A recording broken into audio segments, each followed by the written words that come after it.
Yes, hello and welcome everybody to part 2 of episode 77 to the Wrestling Skull podcast. I'm your host John Scott, joined as always by my co-host Matt Essex. Matt, how are you doing? We've had, I know we've literally sent 2 parts out.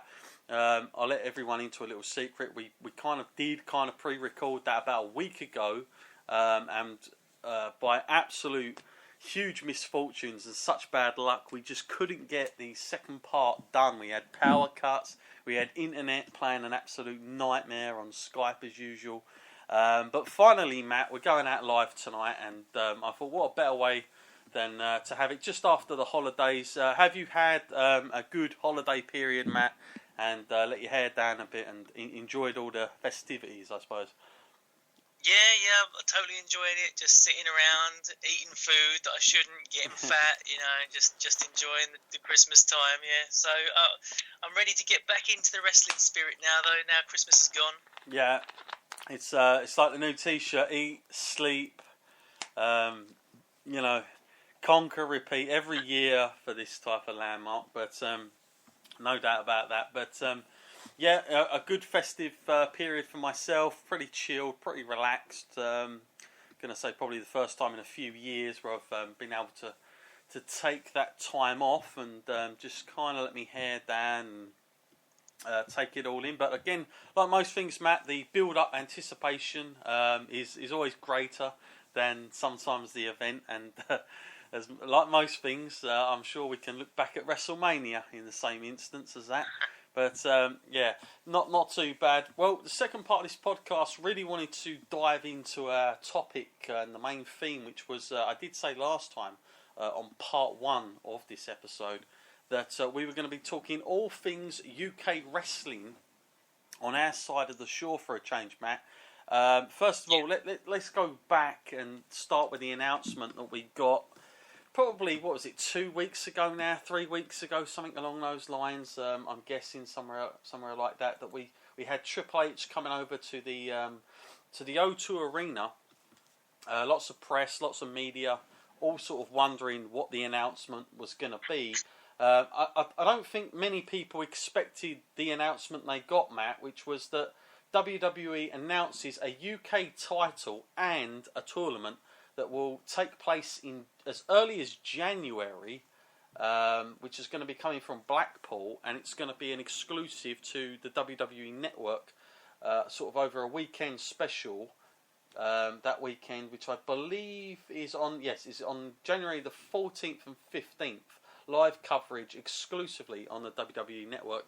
Just to give everybody, run everybody, through it in case you haven't heard, or you want some more information, get more factual stuff. This was the kind of press release that we got from the WWE from the O2 Arena, which of course Triple H was in attendance for, and he came out, and the WWE United Kingdom Championship Tournament is going to be a 16 competitor 2-day throwdown at Blackpool's Empress Ballroom, airing live and exclusively on the I noticed they chucked this bit in, Matt, the award-winning WWE Network. I don't know what award that was because I've not seen it, but I'll take their word for it. Featuring some of the best talent in the UK has to offer. The last man standing at the end of the tournament will be crowned champion and awarded a title, which was also revealed at the conference. Joining Triple H in London were former WWE Universal Champion Finn Balor, General Manager of NXT William Regal, and British wrestling icon, Matt, and probably one that most people raised a few eyebrows, couldn't quite get their head around, was Nigel McGuinness, who was also going to be a part of the play-by-play team, who will be calling the tournament on the WWE Network alongside the voice of Monday Night Raw, Michael Cole. The WWE United Kingdom Championship Tournament competitors also took to the stage, And yeah, literally, that was the announcement, and that coming on all on the 14th and 15th of January. Now, what was your first impressions and sort of reaction to the idea that this is happening? And I have to say it threw me a bit, because I didn't sort of hear anything about this sort of on the run up to it. Certainly not in the past few months. I don't know if this was the same with you, or you'd heard anything in between. But what was your initial reaction to all that? No, it's definitely a complete surprise. I didn't even know anything like this was going to happen. I just one day checked the news, and then it was all over the news, wasn't it? And I was like, oh, this is such a surprise. And it's quite refreshing when you get that in wrestling, because you don't really have that many surprises now within there, and everyone knows what's going to happen before it happens, and you get spoilers and leaks. But they did a good job of keeping this quite hush-hush, and when the actual announcement was made, it was huge, and it's such a great news for the sort of the UK independent circuit and that, and the talent we have over here in the UK gives them a great platform to actually showcase their talents and get themselves more well known around the globe. Mm-hmm. Yeah, I think first and foremost, I think it speaks volume on the British wrestling scene of how far all the companies in this country have done with progressing talent, and such a high standard now as well. And that, I think Matt, there's no secret that we have literally. I think if you looked at any other sport and you say where's the talent coming from, we're almost like the sort of Brazil of in football terms. We're becoming the Brazil in sort of wrestling terms of getting that next sort of crop of talent over. I mean, there's been a lot of British talent getting into WWE, succeeding. We talk about Neville, who of course was a former NXT champion. The quite a long run. Of course, Finn Balor's there, Sheamus before that. There's been a lot of guys that have gone through now and having some good success. You want to talk about Paige before that. So both women and the males, we've really been putting through some great talent. And if you want to go, even to TNA, you look at the stars they've got with Drew McIntyre, who's there now, of course, and Spud as well. No doubt about it, Matt, that we've had the talent for some time, and obviously WWE has taken note of that, and they want to actually run with this. I was quite surprised, Matt, in the sense that they're going to crown a UK champion, a title.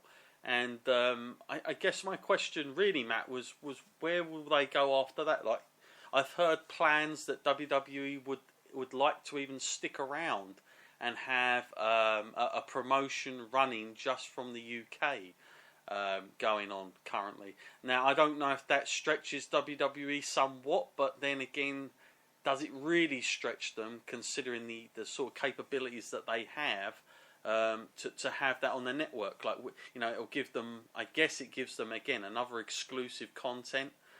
It'll be their own thing. And, they've got those advantages, Matt, whereas I suppose if you go and try and maybe negotiate with a certain promotion, it's not quite your baby. Whereas this, they can kind of manipulate it into that sort of this is our sort of scene in the UK. Do you sense that's where they're going to go with it, Matt, or do you think they're going to test the waters, or is it an experiment, or do you think there is sort of longer term planning in all this? It definitely makes you feel like there is some sort of long term planning in this, because when they introduced the Cruiserweight title, we didn't even know that was coming. I mean, we all had the assumption that it would end up that way, but they just said tournament, didn't they? They didn't make any mention of a title at the end, just that the winner would be the winner of this tournament. So the fact that they've gone even further than this time and said there is a title at the end of this tournament means that there's got to be something at the end of this. This title must mean something. It's got to stick around. Surely it must be defended. So I'm guessing they have further plans, and I think that's great. I think WWE have realised that the market in this country, we don't get a lot of wrestling here, and the fans are going to come out and they're going to watch the product for sure. Like, I know they're going to run it in this. In Blackpool, it's going to be a very sort of close proximity kind of atmosphere. It's going to be like the NXT feel, which I think is going to help, and I think it's going to create its own little environment. Matt, I think we got you back with us. Yeah. Just checking there. Yeah, that was our first one of the night. Hopefully not too many of them people. But yeah, always those joys on live podcasting. Matt, I want to sort of like flip over now, and this is definitely one of those cases where we've had a lot of emails in. I've listened to a lot of the UK talent, certain promoters in this country, what they've had to say about it. And of course, you know, a lot of people. I guess I'll put it out there in these terms, Matt. That when there's an action, there's always some kind of reaction, and I think people, especially the sort of working wrestlers that are sort of very much embedded in, you know, big UK promotions that have helped, sort of scraped and scrimped and clawed their way up with a certain promotion, they kind of feel that maybe this is WWE's reaction to, of course, an earlier announcement that we gave on this podcast, which, of course, which came out live on one of our podcasts, in fact, when I broke the news. But it was that World of Sport is coming back, Matt, and it's coming back as early as this Saturday. It's going to go on. ITV, they've thrown a lot of money at it. We spoke about it before, and you know, for my money, I've seen little snippets. I've spoke to a few of the guys that have been working there. You know, I'm still hopeful of getting Steve Linsky on as well. Whether that be next week, no doubt about that. Who's going to be refereeing that night? By the way, you'll see him on there. I certainly believe that might be part of it. Matt, before we get into all that type of stuff, though, World of Sport is coming this week. I don't know if you've seen any adverts fly up. I don't know if you watch ITV that much, though, to have seen them. But, you know, if you're a soap fan or something like that and you've just had ITV in the background, have you seen any of the commercials? Yeah, I have actually, and it does look really good. And like you said, it does look like they've invested enough money in this to really like make it take off. And it's great to be on ITV because that's one of the sometimes the letdowns of wrestling, that it's not on the channel that you get too much exposure on, like we've seen with TNA in the past. Well, TNA would love that kind of deal, wouldn't they? Right now. Yeah, definitely. But being on ITV, it's got to be on one of the top 2 most watched channels in the UK right now. ITV. Yeah. So yeah, getting on that's just going to get the casual viewer. Like regardless, they're going to switch it on, and definitely it's going to hit new audiences as well, and get people who have never really watched wrestling before. It's going to get them into it. Yeah, it's like it's on at a very unique time because literally. There's going to be, you know, I know everybody says, well, New Year's Eve, it's like a time you go out. Well, trust me, the people that stay in, what are they doing? They're watching telly. They're literally glued to that TV screen, and they're going to watch kind of like sit-down family type entertainment. And wrestling, you know, we haven't seen it for a long time. It's a return. So for all the kind of wrestling fans, yeah, they're going to obviously watch it. They'll record it. But then you've got this whole other audience that are going to be like families and all the rest of it that, you know, perhaps they've not, you know, sort of they've heard of wrestling, but they're going to give it a watch because it's on ITV. Literally, they're going to stick to it. It's a nice 2-hour slot. It starts, I think, at 5 p.m. On ITV in this country.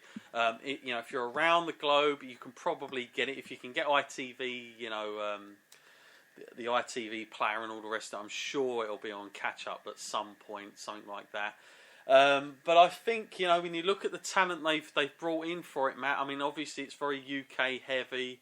You know, we don't know too much about it. You know, they've been very good about keeping it somewhat secret. I have seen they've literally been on Good Morning Britain. I've seen a couple of the wrestlers on there. Dave Mastiff was on there. They had a women's wrestler on there. So there are going to be women's matches as well. I know that Lena Austin is on the show. And, you know, for my money, I think with the investment they've done a very good job. It's not a half-hearted kind of investment that ITV are trying to do. I think what they're trying to do is they're trying to... I think they're testing the waters very, very carefully. And I think they're trying to see, is there a market still to have, you know, World of Sport going out? Because, you know, definitely I believe there is, Matt. I mean, a lot of people would say, well, they're going to get good ratings because it's going to be on that day. But I think if you was to put it on another time, a decent slot still, but even if it was on a Monday or something like that, or a Tuesday, I still think you're going to get a decent enough rating for them to go, you know what, perhaps we won't have you been framed on in that